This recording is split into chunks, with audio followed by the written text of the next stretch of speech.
యోగి ఆదిత్యనాథ్ గారు రాహుల్ గాంధీ మీద ఉగ్ర రూపం చూపించారు.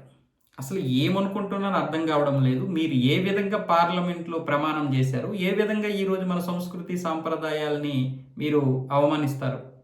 పార్లమెంట్లో మీరు చేసినటువంటి సాక్షి ఏంటి? ఈ దేశ సంస్కృతి సాంప్రదాయాల్ని కాపాడుతానని కదా ప్రమాణం చేశారు. కానీ మీరు చేస్తున్నటువంటిది ఏంటి? మన సంస్కృతిని, సాంప్రదాయాల్ని, సంస్కృతిని అన్నిటినీ నాశనం చేస్తారు. అన్నిటినీ విమర్శిస్తారు. ఉత్తరప్రదేశ్ బయట ఉంటే ఉత్తరప్రదేశ్ని విమర్శిస్తారు. దేశం బయట ఉంటే దేశాన్ని విమర్శిస్తారు. ఒకవైపు ఉగ్రవాదం మీద దేశం పోరాడుతూ ఉంటే మీరేమొచ్చేసి ప్రత్యక్షంగా పరోక్షంగా ఉగ్రవాదుల్ని సపోర్ట్ చేస్తారు. ఒకవైపు సైన్యం శత్రు దేశాల మీద పోరాడుతుంటే సైన్యం మీద రుజువులు కోరుతూ ఉంటారు. ఇంకా మిమ్మల్ని ఏమనుకోవాలి? ఒకవైపు ఏమొచ్చేసి ప్రజలందరూ కష్టాల్లో ఉన్నప్పుడు లేకపోతే ప్రజలందరూ ఒక భావోద్వేగంతో ఉంటే మీరేమొచ్చేసి ఇంకొక భావోద్వేగాన్ని తీసుకొస్తారు.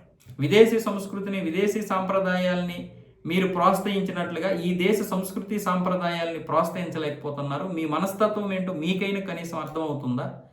మన సంస్కృతిని మీరు ఏ విధంగా ఇచ్చేస్తారో, మీరు ఒకవేళ మను సంస్కృతిని గనక విమర్శించాలనుకుంటే అథర్వణ వేదం, శతపథ బ్రాహ్మణ, మత్స్యపురాణం వంటి గ్రంథాలు చదవండి. అప్పటికి మీకు కొంత సమాచారం దొరుకుతుంది. అప్పటికీ మీకు సమాచారం దొరకకపోతే అది మీ కర్మ. అప్పుడు విమర్శించండి. ఏమీ తెలియకుండా, ఏమీ తెలుసుకోకుండా ఎందుకు విమర్శిస్తారు? 1975లో అత్యవసర పరిస్థితి సమయంలో మీ పార్టీ వైఖరిని దేశం మొత్తం చూసింది. మరి మీరేం చేశారు? మీరు దాని గురించి ఏమైనా మాట్లాడగలరా? ఆ రోజు దేశం పరిస్థితి ఏంటో మీకు తెలుసా?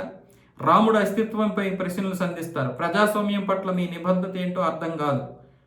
ఇలాంటి అయోధ్య విషయానికి వస్తారు మళ్ళీ వీళ్ళు. అయోధ్య నిర్మించినప్పుడు వీళ్ళు వ్యతిరేకించారు.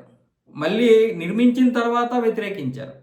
పోనీ ప్రారంభించినప్పుడు అయోధ్య రాముడిని అందరికీ దర్శించాలని జనవరి 22వ తారీఖున 2023లో ఎప్పుడో ఇచ్చేస్తే కనీసం వీళ్ళు వచ్చారా? హుండీలో ₹1 వేశారా?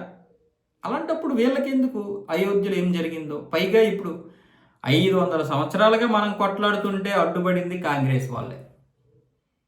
వీళ్ళు అడ్డుపడిందే కాకుండా ఇప్పుడు అయోధ్య రాముడి గురించి మాట్లాడడానికి అర్హత ఉందా వీళ్ళకి?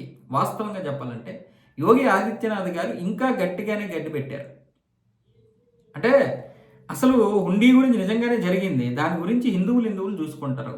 అక్కడ హుండీలో డబ్బులు వేసింది హిందువులు, ఆ డబ్బులు తిన్నది హిందువులు. కోర్టులో కేసు వేశారు, వాళ్ళని ఆల్రెడీ బొక్కలోకి నూకారు, అయిపోయింది. ఇంక మీరేంది మాట్లాడేది?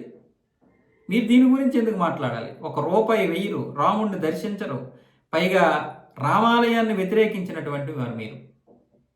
ఇలాంటి నిబద్ధత లేనటువంటి ప్రతిపక్ష నాయకుడు అని చెప్పి యోగి ఆదిత్యనాథ్ గారు మాట్లాడడంలో తప్పేముంది? ఇందులో రాజకీయం ఏముంది? ఉన్నదే వాస్తవమే మాట్లాడారు ఆయన.